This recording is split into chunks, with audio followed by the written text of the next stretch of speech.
ちは。今日の話題は新巻の政治家李鴻章です。李鴻章は中国史上に有名な政治家であり、日本でも知らない人はいないはずだ。彼は新朝末期の政府を代表して日本での交渉に臨み、泊まったホテルに帰る途中で銃撃された。今日は新朝末期の政治における彼の役割及び中国人は彼が日本で撃たれたことをどう見ていたについてお話ししたいと思います。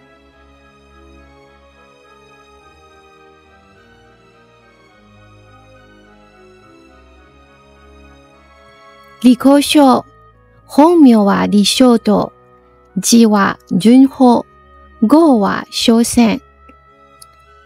合肥漢族の出身、李中道や李合肥とも呼ばれる。新朝末期の洋務運動の中心的指導者です。宋国藩、中使党、薩宗道とともに重工四大名神と呼ばれる。また、ドイツの鉄血宰相ビスマルクと第18代アメリカ大統領グラントとともに19世紀世界三大偉人とも称される。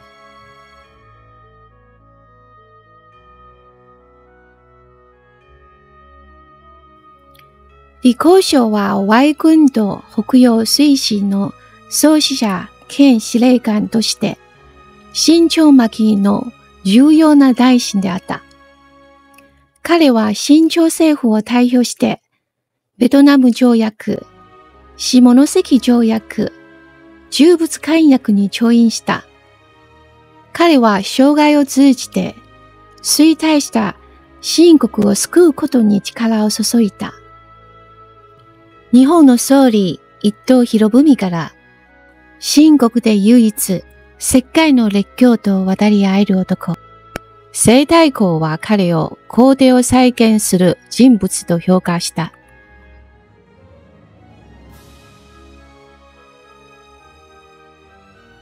李鴻章は若い頃から聡明で、学問を一生懸命頑張る人だった。その後、宋国藩に師事し、理論より実行方法を重視する彼の実務スタイルを受け継いだ。彼が官吏になってから、太平天国の強力な鎮圧者として、洋務運動を主導した。また、産業の立ち上げ、海軍の強化など、リーダーとして活躍した。いくつかの大きな戦争で敗れたが、個人の力で大国の間を操ることができた。彼はその生涯で多くの実務をこなし、清朝に代わって多くの不平等条約を締結した。ある人は彼が国の裏切り者や衰えた帝国の重臣と批判したが、その功罪は歴史の雲のように流れてしまった。しかし、彼が当時の人々から高い評価を得ていたのは何度か原因があるだろう。彼の生前は勅令総督を務め、及び北洋通商大臣の歴任し、文化殿大学士の称号を授与されました。彼の死後、大夫を随蔵され、一等公爵となり、文中の執行が与えられ、葬儀に銀5000テルが与えられた。両慶長や孫文から高く評価された。彼の生涯にどのような功績を残し、どのような失敗をしたのか。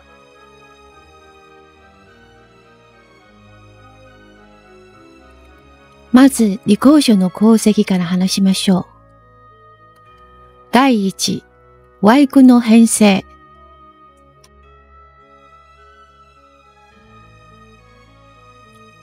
光州前の太平天国の建国後、破竹の勢いであるような状態でした。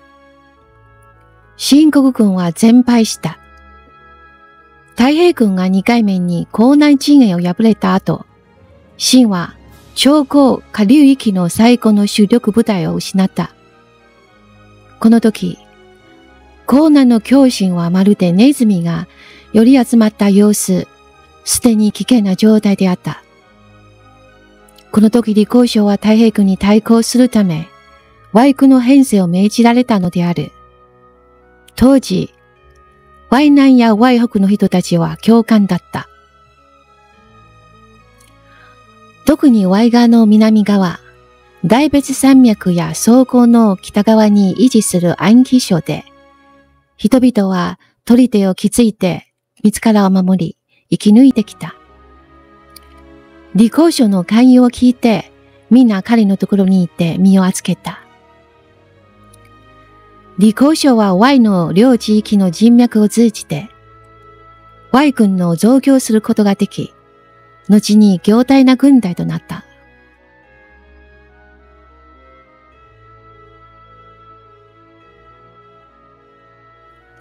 第二に、太平天国の乱の鎮圧。おそらく、今のたくさんの人々は太平天国の乱は、清朝に最後まで虐げられていた武功の市民が反乱を起こしたと思われるだろう。李光章は軍を率いて、これを鎮圧し、悪事を働きました。しかし、まず李光章は清の大臣であり、当然ながら新政府に仕えていた。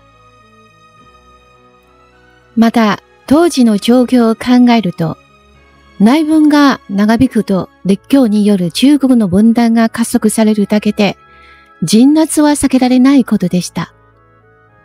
もし鎮圧しないならば、本当に何も知らない民間人の集団に国を任せたら、その後、どうなるかという話は必要はないです。太平天国の失敗後、宋国藩と李光章は将軍と淮軍の残留と撤退の問題で異なるアプローチを取った。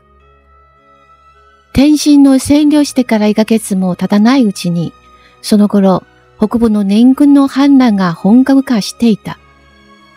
兵士の意気消沈したことを目に入って、宋国藩が清朝の命令を無視し、将軍を解散させた。それよりも彼は自分の功績が高すぎると自分に災いをもたらすではないかと心配になった。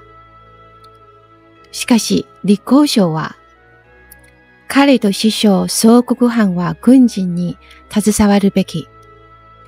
北と南の攻撃を防ぐために省と淮軍を残しておくべきだ。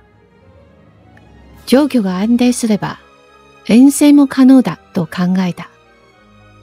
さらに、現在の問題は内乱で、長期的な問題は欧米人だと見抜いた。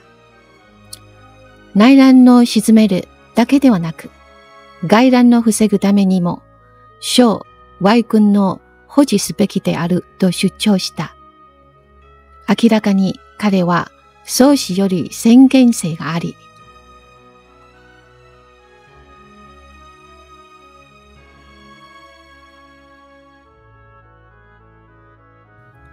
第三に、洋武運動を主導し、北洋水師を創設する。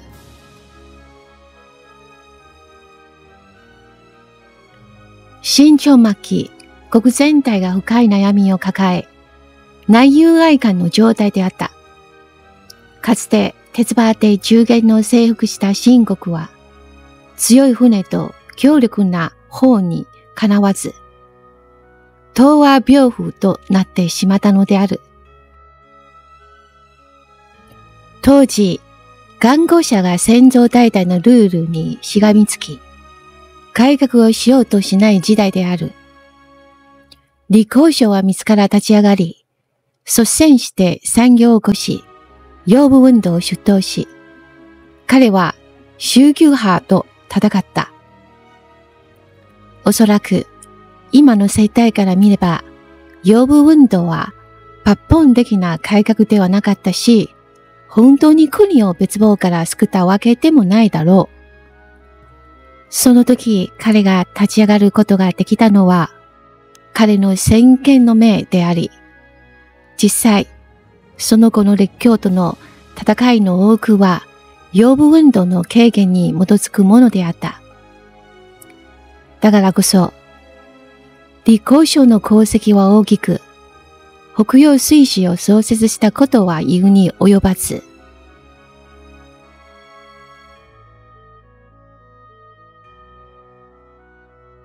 日本の琉球併合やフランスのベトナム占領で、李鴻章は列強の脅威が海からやってくることを痛感した。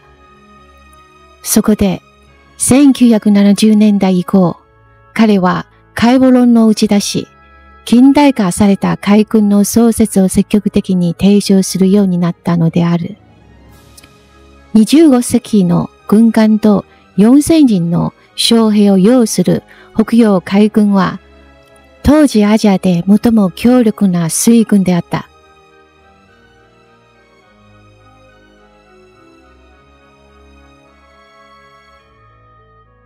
第4に、開港に一力戦う。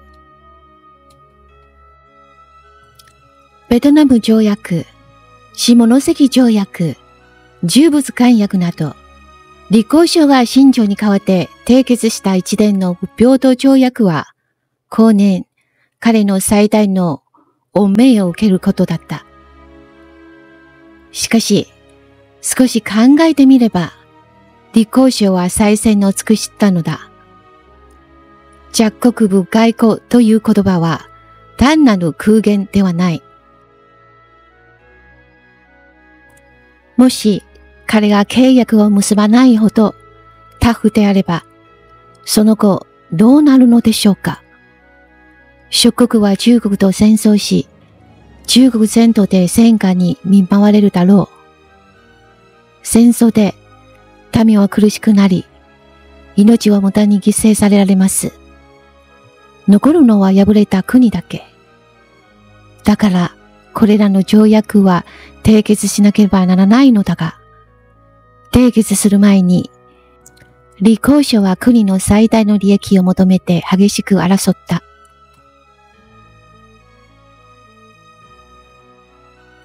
八カ国連合軍号、条約を締結した頃、李鴻章は岩田の口実に清朝を人質に取り、数条条約は抹消したのである。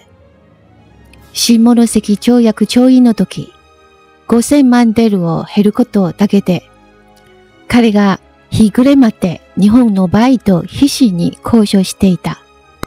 目標達成できなくなると、2000万デル減らしてもいいと言い出したのだ。最後に、彼は尊厳を捨てて、帰国旅費のため、すぐない方の金額でもいい。涙を浮かべて、伊藤博文に懇願したほどだ。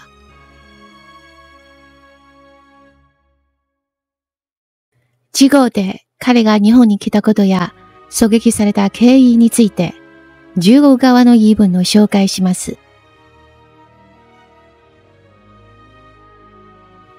最後までご覧いただき誠にありがとうございました。また次の動画で会いましょう。